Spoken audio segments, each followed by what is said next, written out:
COVID-19. Violence in West Papua. West Papua is the western half of the island of New Guinea, bordering the independent nation of Papua New Guinea. The land comprises of large mountainous interiors, forest lowlands, and areas of coastal mangrove swamps, and is surrounded by numerous small islands and coral reefs. West Papua is home to over 250 diverse tribes, all speaking their own languages with unique cultures. The majority of the indigenous population still live traditional subsistence lifestyles and are struggling for the need of academic pursuits. There are very huge amount of physical violence that is being occurring in West Papua. There are significant level of unaccountable.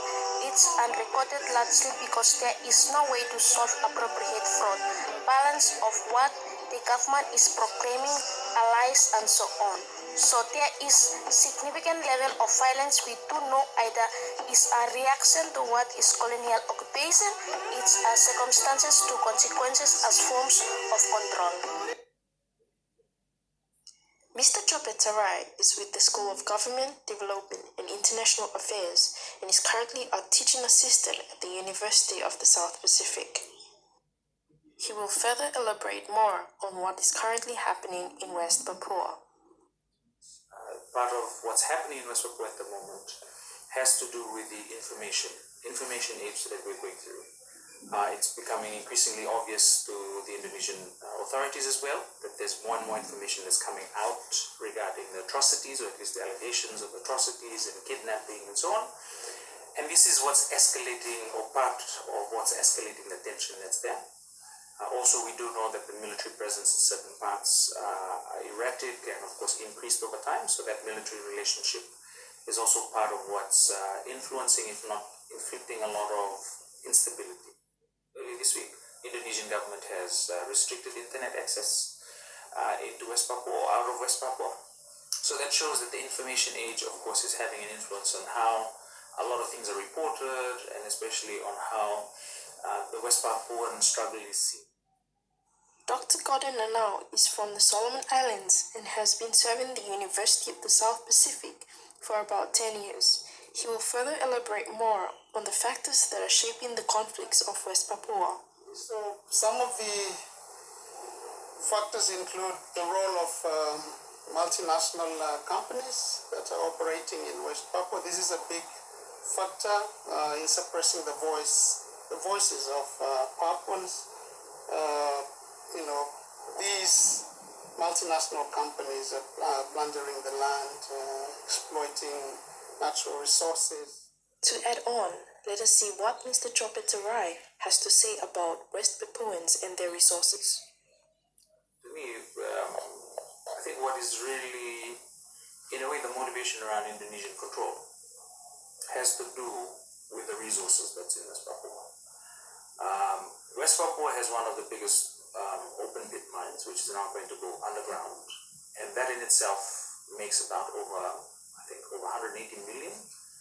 And it is now estimated, when the Indonesian government has put out figures, that for 2022 it is going to reap over for close to 3.5 billion out of that mine. So in that regard, you can see how this is working out, and that's one of the major factors, and it's one of the major losses for the Melanesian region. There is also the bilateral relationship between Indonesia and other sovereign states in terms of trade and military connections that resulted in many sovereign governments not speaking out for basic human rights and freedom for the West Papuans. So the legacy of colonialism is a very violent one. That much we can tell, we can see it. We know firsthand from West Papuans themselves when they talk about it. It's a very painful one. It's something that has affected their lives, their culture, the freedom and the hopes of their people, and it continues to affect them and impact them. The restrictions, the controls, even the restrictions and controls of access, that in itself has become deadly.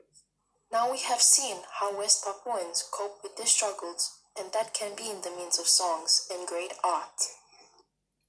Mr. Chopetarai will further elaborate more on the various ways the West Papuans are coping with the violence. So the one way they're trying to deal with this as well, in the escalation of violence, is pulling together all the different West Papuan resistance efforts, forces for freedom, and to build international political pressure on Indonesia to grant them their freedom. The original way of having to address this has been advocacy and lobbying in the region.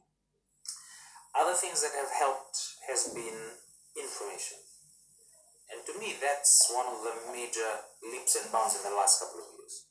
Social media has played a significant role in alerting everybody. And to me, that's something that's working. So social media is also reigniting Pacific consciousness and Pacific political pressure and impetus. Just recently, Facebook has released figures that they've removed Indonesian government pages that have been trying to undermine these efforts, or Indonesian pages that were just spewing out propaganda. So part of what has worked now in the last couple of years has to be the information age, no doubt. Let us now hear what our other group member in Vanuatu has to say about the solutions. The solutions that are put forward by Pacific Island country leaders show that they are not becoming relentless in the fight of supporting their brother country. Evidentially, seen as Pacific Islanders are actively advocating, continuously sharing information across platforms and getting people alert and taking measures one way or the other to take actions. So, to sum up all that have been said, we firstly introduced all that of West Papua, the beautiful languages, lands, and people. Secondly, we have focused on the 2019 violence that is happening in West Papua. The factors, resources, and the legacy of colonialism were all highlighted. We as a group believe that songs, arts, and dances all help the indigenous people to cope up with what is currently happening in West Papua. The interviewers believed that advocacy, togetherness, and most importantly, social media are forces that helps alert everyone and reignites Pacific consciousness, Pacific political pressure, and impetus. What we as a group all came to agree as well is the support for our brothers and sisters in West Papua.